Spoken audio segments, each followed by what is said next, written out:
Hello traders, मैं हूं ओगोर और आज की वीडियो में हम एथेरियम की वॉल्यूम प्रोफाइल और प्राइस एक्शन का एनालिसिस करेंगे। देखेंगे कि ये जो हमारी प्राइस आके रुक गई और रेंज कर रही है, ये कब ब्रेकआउट इसका एक्सपेक्टेड है। तो बगैर किसी वक्त के शुरू करते हैं अपनी वीडियो को। तो सबसे पहले तो एक ये रेंज देखें आप, जो हमारी इथेरियम ने बनाई थी, और लास्ट वीडियो में मैं आपको बता चुका था कि ये जो 21 का ये वाला जो जोन है, ये बहुत इंपॉर्टेंट जोन है, इसको लाजमी ब्रेक करना है। अगर आपने मेरी डिटेल एनालिसिस इन डेप्थ वाली वीडियो नहीं देखी तो पिछली वीडियो देख लें। खैर, हमें वहीं से रिजेक्शन मिली, तो अब मैं दोबारा से पीछे जाके टाइम नहीं ज़ाया करना चाहता, फौरी पॉइंट के ऊपर आना चाहता हूँ। अगर आप यहाँ पे देखें तो जब हमने ये रेंज बिल्ड की, इसको रीटेस्ट किया, तो फिर उसके बाद हम ऊपर गए। इस रेंज को ब्रेक करने से पहले दोबारा यही वाली जो रेंज है हमारी, ये वाली रेंज 1850 वाली, 1850 वाली, ये मुझे इंपॉर्टेंट लग रही है। लेकिन लेकिन लेकिन यहाँ पे हमने थोड़ा सा स्ट्रक्चर ब्रेक किया 1 आवर का। 1 आवर पे देखें या 4 आवर पे देखें, छोटे टाइम फ्रेम पे हमने यहाँ पे अपना थोड़ा सा ट्रेंड चेंज किया। उसके बाद ऊपर गए। रेंज पीओसी जो थी वो हमारी रेजिस्टेंस बनी हुई थी, इस रेजिस्टेंस को फ्लिप नहीं कर पाए, और ना ही हमें रेंज वीएएल ने 1996 ने सपोर्ट किया, नीचे आ गए। लेकिन यहाँ पे अच्छी बात ये हुई कि हमने अपना ट्रेंड ब्रेक नहीं किया, जो यहाँ से हम कंटिन्यू ब्रेक करते आ रहे थे। यानी कि एक हम लोअर हाई बनाते थे, फिर लोअर लो बनाते थे, लोअर हाई बनाते थे, फिर लोअर लो बनाते थे। यहाँ पे ये लोअर हाई हमने बनाई, लेकिन ये लोअर लो नहीं बनाई। तो ये फर्स्ट टाइम हमने इसको ब्रेक किया है। तो यहाँ से मुझे अब एक इंडिकेशन मिल रहा है ये आप सबको कि यहाँ पे थोड़ा सा जो है ना, आपने सावधान होना है, थोड़ा सा एहतियात करनी है, देखना है इसको शॉर्ट करने से पहले। क्योंकि अगर ये रेंज पीओसी के ऊपर रहा तो हो सकता है ये वाली हाई उठाने के लिए चला जाए, या फिर इससे भी ऊपर चला जाए। तो ये वाला एक सीन है। दूसरा, अगर ये रेंज वीएल तक आता है 1996 तक, तो भी चांस है कि यहाँ से दोबारा शिफ्ट होकर ऊपर की तरफ जा सकता है। तो ये कब तक हमारी इनवैलिडेशन नहीं होगी? जब तक हम इस रेंज को तोड़ नहीं देते, इससे नीचे लो नहीं बना लेते। नीचे हमारे पास रेंज पीओसी है और 1773 की जो इंपॉर्टेंट रेंज वीएल है, क्योंकि यहाँ पे लिक्विडेशंस पड़ी है। मैं अगर आपको दिखाऊं यहाँ पे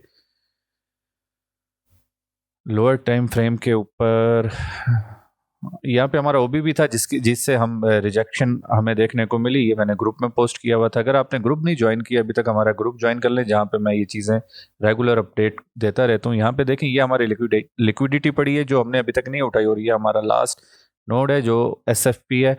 तो अगर इन केस हम नीचे की तरफ आते हैं तो ये हमारा एक इम्पोर्टेंट एसएफपी होगा, और ये लिक्विडेशंस वाला जो जोन है ये बहुत होगा, इसकी इंपॉर्टेंट होगा, इसके ऊपर नजर रखनी है 1773 का, इन केस अगर नीचे आते हैं। फिलहाल हमने जो फिब ली है, तो अगर इसकी अगर हम रिट्रेसमेंट लेवल देखें, यानी कि इक्विलिब्रियम देखें, मिड लेवल देखें, तो 2011 आ रहा है। यानी कि अगर ये यहाँ से थोड़ा सा रिट्रेस भी होता है, जो कि अभी तक मुश्किल लग रहा है, और आज चूंकि छुट्टी भी है, बैंक हॉलीडे भी है, तो इस वजह से भी थोड़ा सा हमारा प्राइस एक्शन स्लो हुआ है।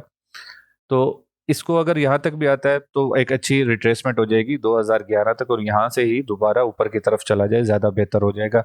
ये हमारा प्रीवियस वीक का हाई भी है, बल्कि एसएफपी है अब तो, और नया वीक लगने वाला है।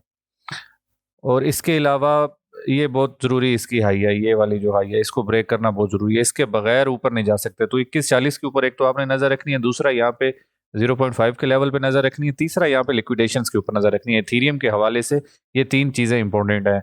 और अगर इसकी बात करें एनकेड वी वेब की, ये मैंने लास्ट वीडियो में आपको मार्क करवाया था, ये वाला जो जोन है 2140 का, और ये वाला, तो ये तकरीबन अभी तक मार्केट स्ट्रक्चर के तौर पे ही लोकली काम कर रहा था। पहले सपोर्ट बनी हुई थी, बाद में ये रेजिस्टेंस बन गया छोटे टाइम फ्रेम के ऊपर।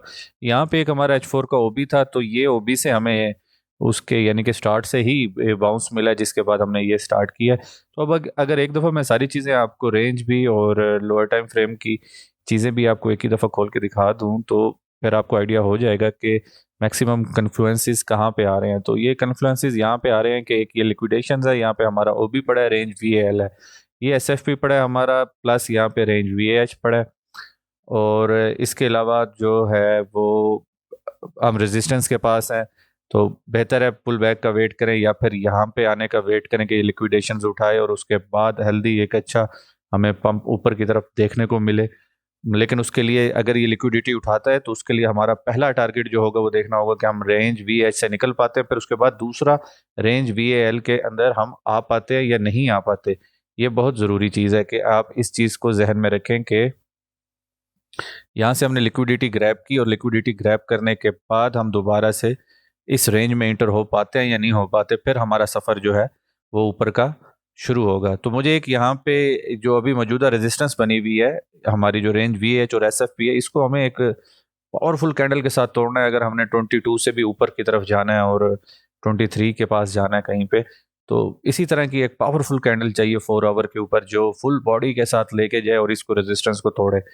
तो इस तरह की कैंडल एथीरियम के ऊपर चाहिए, क्योंकि ये इसने बहुत जल्दी हार मान ली थी और काफ़ी ज़्यादा सेल हो गया था।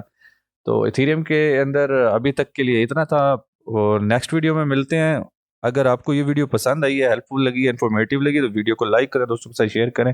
अगर आप लेटेस्ट ट्रेंड और एनालिसिस अपडेट लेना चाहते हैं तो चैनल को सब्सक्राइब करें। अगर आपके पास कोई सवाल है, सजेशन है, तो लाजमी इनको कमेंट में बताएं। आज की वीडियो में शामिल होने का बहुत शुक्रिया। मिलते हैं अगली वीडियो में। Happy trading.